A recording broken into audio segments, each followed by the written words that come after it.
नमस्कार मित्रांनो, corporate world आणि मी या यूट्यूब चॅनलवरती तुमचं स्वागत करतो.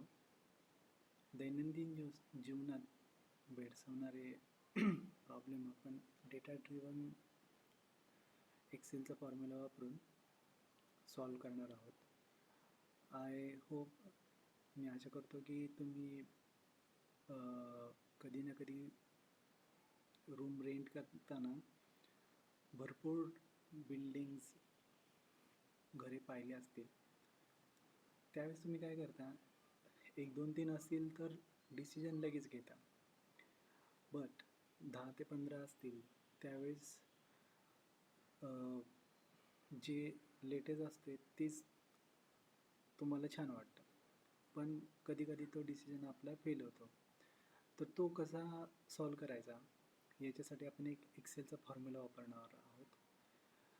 तर मोस्टली काय होतं की एक बिल्डिंग असते, आपण हे नोट डाऊन करतो जेव्हा जातो त्या बिल्डिंगला भेट देतो. त्यावेळेस काय असतं, bedroom, kitchen, water, maintenance, parking, garden आणि लोकॅलिटी.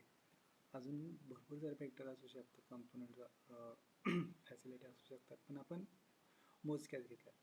त्याच्या बेसिसवरती आपण डेटा ड्रिव्हन डिसिजन मेकिंग घेणार आहे.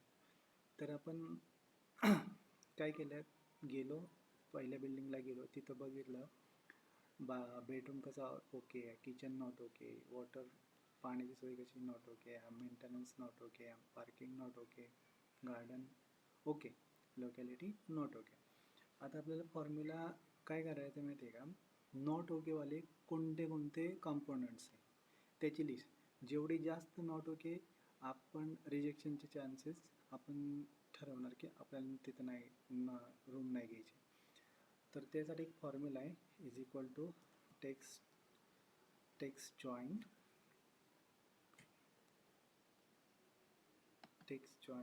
टॅब डिलिमिटर आपण काय करू, space comma true comma text one काय येईल, इफ लॉजिकल टेस्ट काय करतो की हां इज इक्वल टू जर नॉट ओके असेल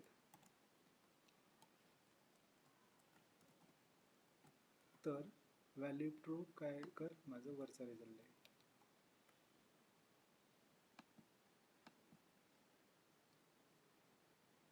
ह्याला फ्रीज करतो कारण हे आपल्याला सगळ्या रूसाठी काढायचं आहे. आणि व्हॅल्यू फॉल्स तर काय ब्लँक दे आणि कंट्रोल शिफ्ट एंटर करायचं. हे आलं आपलं उत्तर आणि याला ड्रॅग करायचं. आता बघा, बिल्डिंग नंबर 7ला बेडरूम्स आणि वॉटर कमी नॉट ओके, बट किचन आणि गार्डनिंग बिल्डिंग नंबर 5. तर डिसिजन माझं काय असेल, फर्स्ट प्रायोरिटी असेल, फर्स्ट प्रायोरिटी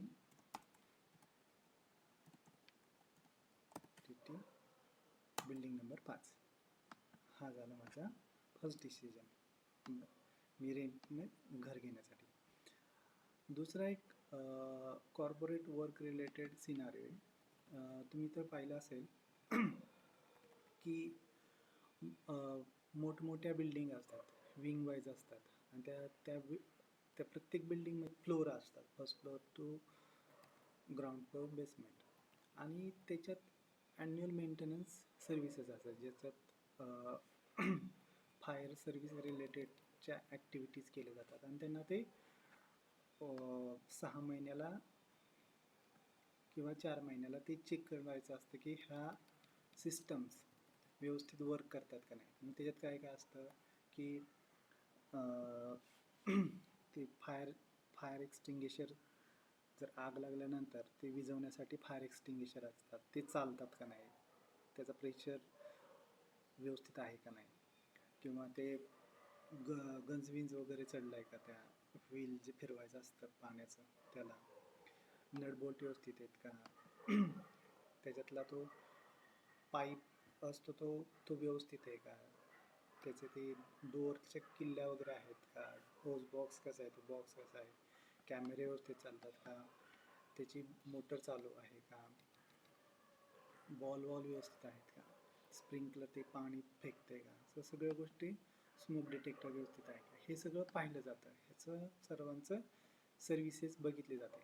आणि नंतर जे नॉट ओके आहेत त्याच्या बेसिसवरती ते हे करतात, कोटेशन काढतात की बाबा हे खराब झालेले तर ते तुम्ही न्यू बसवा.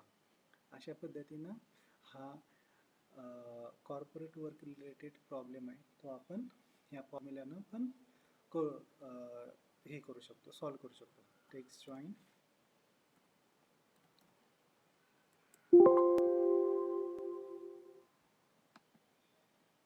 डिलिमिटर आपला कॉमा सेपरेट करू आपण, comma true, comma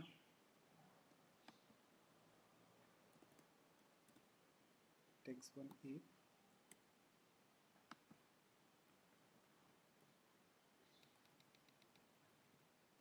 he condition is equal to not okay असेल,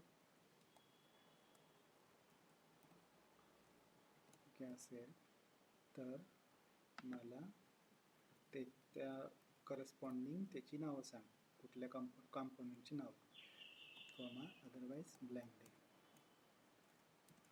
पण इथं फ्रीज करायचं कारण आपल्याला रो टू रो सगळं रिझल्ट पाहिजे. Control shift enter.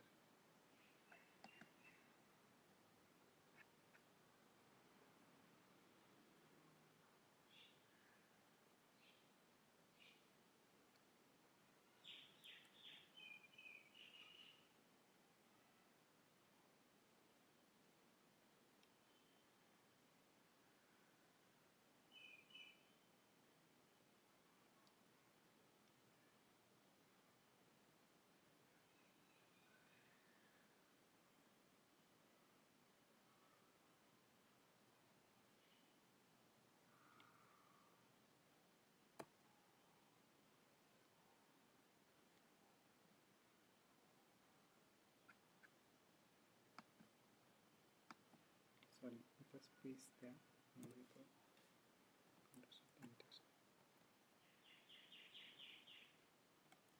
कोमा यायचा नाही.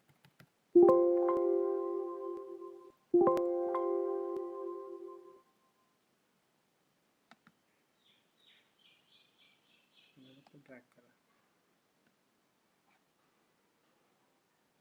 नंतर पाहिलं जातं की ह्याच्यातलं बिल्डिंग फर्स्ट फ्लोअरला नट बोल्ट मागवावे लागतील, होज बॉक्स मागवावा लागेल, कॅमेरा मागवावा लागेल, स्प्रिंकलर, आणि त्याच्यानुसार ते कोटेशन बनतं आणि नंतर मग बिल बनवलं जातं. धन्यवाद.